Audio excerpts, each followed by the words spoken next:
नमस्कार मित्रांनो, सर्वांचं स्वागत आहे आपल्या युट्यूब चॅनलवरती. तर बघा, आज आपण एका अत्यंत महत्त्वाच्या आणि संवेदनशील विषयावर बोलणार आहोत.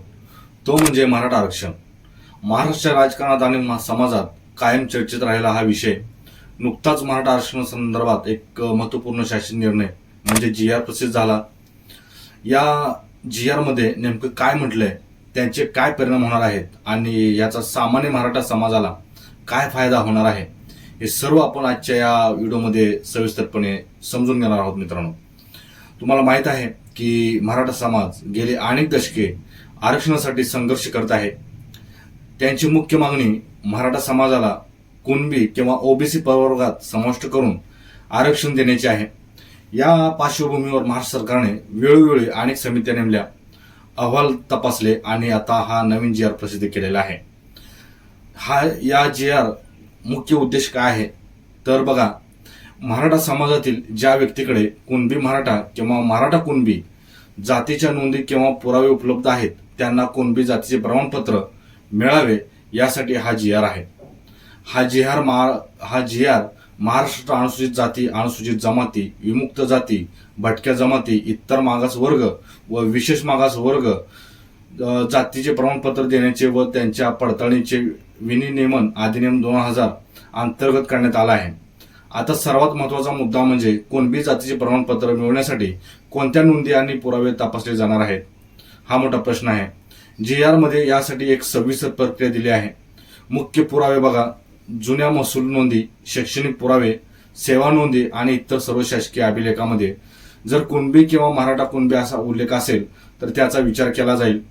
नातेसंबंधातील पुरावे, जर अर्जदाराच्या वडिलांकडील रक्तसंबंधातील नातेवाईकाकडे जर उदाहरणार्थ बघा चुलते, आजोबा किंवा पणजोबा कुणबी जातीचे प्रमाणपत्र असेल किंवा त्यांच्या जुन्या नोंदीमध्ये कुणबी असल्याचा उल्लेख असेल तर अर्जदाराला त्यांचाही लाभ मिळेल असं या GR मध्ये म्हटलेलं आहे. म्हणजेच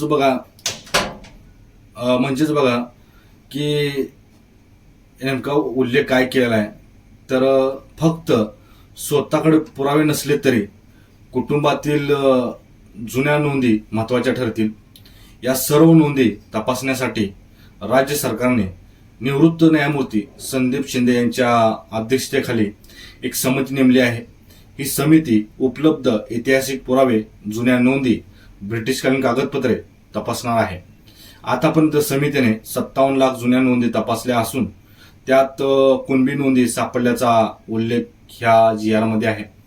प्रत्येक जिल्ह्यामध्ये जिल्हाधिकारी यांच्या अध्यक्षतेखाली एक उपसमिती स्थापन करण्यात येणार आहे. ही उपसमिती स्थानिक पातळीवरच्या जुन्या नोंदी, गॅझेटियर आणि शिक्षण विभागातील कागदपत्राची तपासणी करेल. आता आपण बघूया की हे कुणबी प्रमाणपत्र नेमकं कसं मिळणार आहे.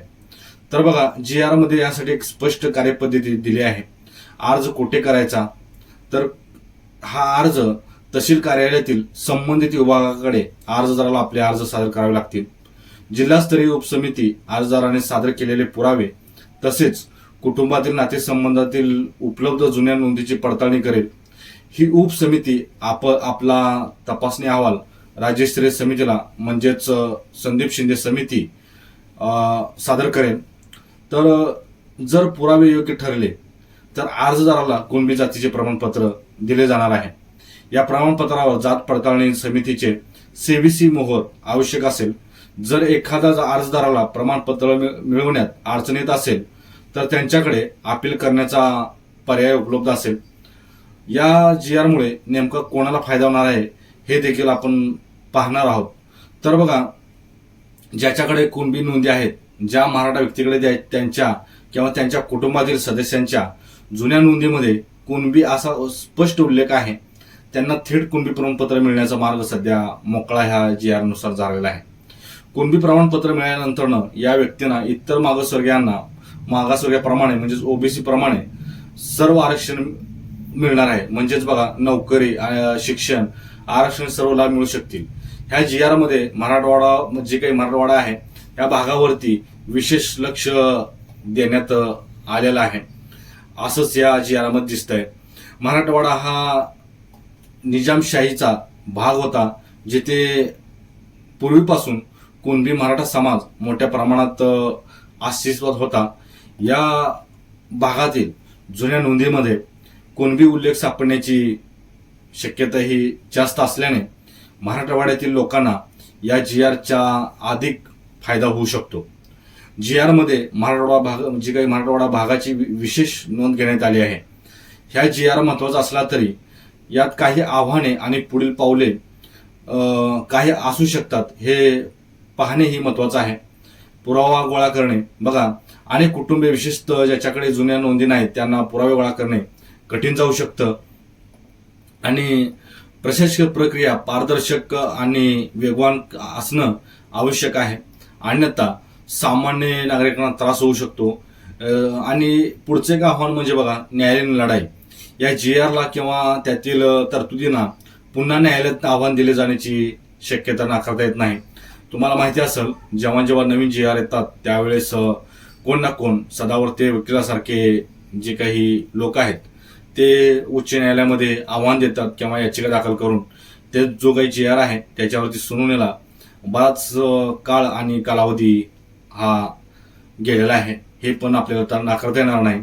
त्यामुळे हा GR सुद्धा कितपत आपल्याला म्हणजेच कितपत लागू होतो की नाही, की या सदावर्तेसारखे लोक न्यायालयामध्ये जाऊन त्याला आडकाठी आणतात का, हे सुद्धा बघणं गरजेचं आहे. सरकारने भविष्यात सर्वच मराठा समाजाला आरक्षण देण्यासाठी अधिक व्यापक धोरण आखणे आवश्यक आहे, ज्यामुळे कुणबी नोंदी नसल्यांनाही न्याय मिळेल. तर मित्रांनो, आज आपण मराठा आरक्षण संदर्भातील या नवीन GR बद्दल सविस्तर माहिती घेतली. हा GR म्हणजे मराठा समाजाच्या आरक्षणाच्या मागणीतील एक महत्वाचा टप्पा आहे. विशेषतः ज्याच्याकडे कुणबी नोंदी उपलब्ध आहेत त्यांच्यासाठी हा एक दिलासा आहे. या GR मुळे अनेकांना कुणबी प्रमाणपत्र मिळून आरक्षणाचे लाभ मिळतील अशी अपेक्षा आहे. पण त्याचबरोबर ज्याच्याकडे नोंदी नाहीत त्यांच्यासाठी अजूनही संघर्ष हा बाकी आहे. मित्रांनो, सरकारने यापुढेही मराठा समाजाच्या सर्वांगीण विकासासाठी आणि आरक्षणाच्या मागणीसाठी प्रयत्न करावेत अशी अपेक्षा आहे. तुम्हाला हा व्हिडिओ कसा वाटला, तुमचे या GR बद्दल काय मत आहेत हे सुद्धा तुम्ही कमेंट बॉक्समध्ये नक्की कळवा. आणि व्हिडिओ आवडल्यास लाईक करा, शेअर करा आणि महत्त्वाचं म्हणजे सबस्क्राईब करायला मात्र विसरू नका. भेटूया पुढच्या व्हिडिओमध्ये. जय हिंद.